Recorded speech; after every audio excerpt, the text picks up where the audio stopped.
Hello there. Today I will share a tale that will restore your faith in human compassion and the profound impact one person's empathy can have. Enjoy the story. Emily Davis stared at her reflection in the grimy bathroom mirror of the rundown gas station where she worked. At just 20 years old, her soft brown eyes held a weariness beyond her years. Life had not been kind to the petite brunette. As she adjusted her faded blue uniform, Emily's mind drifted back to her childhood in St. Mary's orphanage. Those gray walls held few happy memories. The nuns were strict and the other children ruthlessly competitive, more interested in tearing each other down than forming friendships. But even before the orphanage, Emily's life had been far from idyllic. She had vague recollections of living with her mother until the age of 6. Those years were a blur of shouting matches and slamming doors, usually followed by her mom storming out and not returning for days. Then came the accident. At least, that's what everyone called her mother's fatal drug overdose. After that, Emily was left in the dubious care of her alcoholic stepfather, Rick. For 2 long years, she learned to make herself invisible, lest she become the target of his drunken rages. Most nights, dinner consisted of stale Cheerios or a ketchup sandwich, if there was any food in the house at all. Emily got used to the gnawing ache of hunger in her belly. Thankfully, the neighbors took notice of Rick's neglect and called social services. At 8 years old, Emily was delivered to St. Mary's S. The orphanage at least provided regular meals and a lumpy mattress to sleep on, even if warmth and affection were in short supply. The one bright spot was Mrs. Robertson, the kind-hearted administrator who took a special liking to timid little Emily. On Emily's birthday each year, Mrs. Robertson would sneak her an extra slice of cake and a small gift, treasures like a new hair ribbon or a colorful bookmark. Those gestures meant the world to a girl who had nothing and no one. But eventually, Emily aged out of the system. On her 18th birthday, she was unceremoniously deposited at a dingy apartment building on the outskirts of town, armed with nothing but a meager monthly stipend and a second-hand set of dishes. Finding work proved difficult with no experience, no connections, and no high school diploma. Emily took whatever odd jobs she could find, walking dogs, babysitting bratty kids, scrubbing toilets. But it was never enough to make ends meet. So when she saw the Help Wanted sign at the 24-hour gas-and-go station, Emily jumped at the chance. The owner, a middle-aged man named Dan Wilson, had leered at her chest as she filled out the application. But she was desperate. Besides, she was used to creepy men eyeing her up. "All right, sweetheart, you're hired," Dan had said with a wolfish grin. "You can start tonight on the overnight shift. Sandra and Olivia will show you the ropes." Emily quickly learned that her co-workers, a hard-faced blonde named Sandra, and her gum-smacking sidekick, Olivia, were not exactly thrilled by the new hire. "Look, newbie," Sandra had hissed on Emily's first shift. "Here's how it works. You skim a little off the top from each customer. A couple bucks here and there. It adds up. Dan gets his cut, and we get ours. Got it?" Emily had shaken her head vehemently. "No way. That's stealing. I'm not doing that." Olivia rolled her heavily mascaraed eyes. "Suit yourself, but I'm telling you, Dan ain't gonna give you no bonus for being Miss Goody Two-Shoes. You gotta take what you can get, if you know what I mean." She gave a pointed glance towards Dan's office. Bile rose in Emily's throat at the insinuation, but she tamped it down. "I'll take my chances," she said firmly. The weeks dragged by in a blur of long shifts, rude customers, and Sandra and Olivia's constant needling. Emily did her best to ignore them and focus on doing her job honestly, but she couldn't help but notice the way Dan's eyes lingered on her when he thought she wasn't looking. It made her skin crawl. Then one day, Dan called a staff meeting looking grim. "Listen up, folks. We got a problem," he said, pacing in agitation. "Profits are way down, even though we're open 24/7 and busier than ever. If this keeps up, I might have to sell the place." Sandra and Olivia exchanged a knowing look, but Emily spoke up hesitantly. "Maybe it's because some people aren't being totally honest with the transactions," she said, avoiding eye contact with her co-workers. Dan narrowed his eyes. "What are you saying, Emily? You accusing someone of stealing?"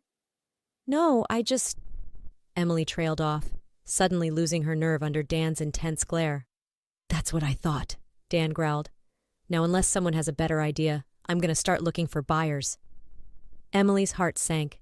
She needed this job as much as she hated it. The thought of being back on the unemployment line filled her with dread. A couple months later, Emily was startled to see an unfamiliar car pull into the station. A classic Cadillac that had seen better days. An elderly man with a white beard emerged, looking sheepish. "Fill her up, will you, miss?" he asked Emily. "I'm running on fumes here." As Emily started the pump, Sandra sidled up to the man. "Nice ride, Grandpa. Surprised it still runs," she sneered. The man's weathered face fell. "I know she's not much to look at, but she's got sentimental value. You see, I'm on my way to pick up my son from the airport. Haven't seen him in over 15 years. Olivia joined in the mocking. "Ah, how sweet. Bet Sonny Boy will be real impressed with this old clunker." "Leave him alone," Emily snapped, surprising herself with her own boldness. She turned to the old man with a kind smile. "I'm sure your son will be thrilled to see you, no matter what you're driving." The man smiled gratefully as the pump clicked off. But then his expression turned to dismay. "Oh no, I just realized I forgot my wallet at the motel. I feel so foolish. Listen, I'll leave you my wedding ring as collateral. It's all I have on me. My son can pay when he gets here, and I'll come right back for it, I swear." Sandra and Olivia burst out laughing. "Wedding ring? What a load of crap. Get lost, old man," Sandra said dismissively. But Emily didn't hesitate. She hit the button to complete the sale, paying for the man's gas out of her own pocket. "Don't worry about it," she said softly. "It's on me. You just go get your son." The man's eyes widened in surprise, then welled with tears. "Bless you, young lady. Bless you." He clasped her hand briefly before getting back in his car and driving off. "Have you lost your mind?" Olivia rounded on Emily as soon as he was gone. "You're just giving away gas for free now? Dan's gonna flip his lid." Emily lifted her chin defiantly. "I don't care. It was the right thing to do. That man needed help." Right on cue, Dan came barreling out of the office. "What's this I hear about you giving away free fill-ups?" he bellowed at Emily. She crossed her arms. "That man was just trying to get to his son. He forgot his wallet, but he's coming right back to pay. I trust him." "Trust?" Dan looked apoplectic. "There's no room for trust in business, you stupid girl. That gas is coming out of your paycheck, and you'll be lucky if I don't fire you on the spot." Emily felt her face flush with anger and humiliation, but before she could respond, the sound of a car horn made them all turn. The old Cadillac was back, and pulling up right behind it was a shiny black Mercedes. The old man stepped out beaming, with a younger man who could only be his son. The son, who looked to be in his early 30s with a neatly trimmed beard and expensive suit, strode up to Emily. "I'm Corey Meadows," he said, extending his hand. "I understand I have you to thank for helping my father, Michael, when he was in a jam earlier." Emily shook Corey's hand, feeling a bit dazed. "It was no trouble, really. I was happy to help." Corey smiled warmly. "Well, it means a great deal to us, and as it happens, I'm the new owner of this gas station. Just finalized the sale today." Dan's jaw dropped. "You? You're the new owner?" Corey nodded, his smile fading as he turned to Dan. "And from what I just witnessed, it seems I have some immediate changes to make. Dan, you're fired, effective immediately. And Sandra and Olivia, is it? I've been watching the security footage. I know all about your little skimming scheme. You're both fired as well. Emily here seems to be the only honest employee at this establishment." Emily couldn't believe what she was hearing. She watched in shock as a sputtering Dan stormed off, followed by an indignant Sandra and Olivia. Corey turned back to Emily, his blue eyes crinkling at the corners. "I hope you'll stay on, Emily. I could use someone like you to help me manage this place. In fact, how would you like to oversee all my stations in the area? With a sizable pay raise, of course." Emily's heart leaped. A promotion?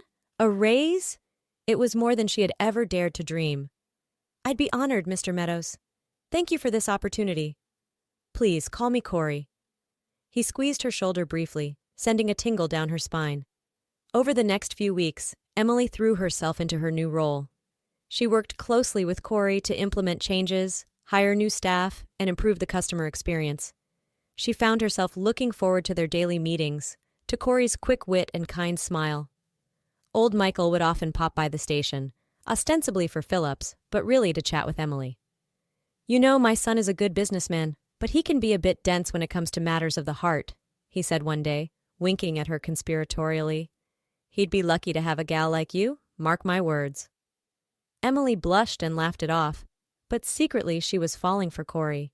His intelligence, his drive, his compassion, he was unlike any man she'd ever known. Unbeknownst to Michael or the rest of the staff, Corey and Emily had begun discreetly dating. Stolen kisses in the stockroom, cozy dinners at out-of-the-way restaurants. Emily felt like she was living in a dream. Then one crisp autumn evening as they strolled hand-in-hand through the park, Corey suddenly dropped to one knee. "Emily Davis, you walked into my life and lit it up like a beacon," he said, his voice thick with emotion. "I can't imagine my future without you in it. Will you marry me?" Tears streamed down Emily's face as she whispered, "Yes, yes, 1,000 times yes." The next week, they gathered the staff to make the announcement. Michael whooped and engulfed them both in a bear hug. "I knew it! I knew you two were perfect for each other."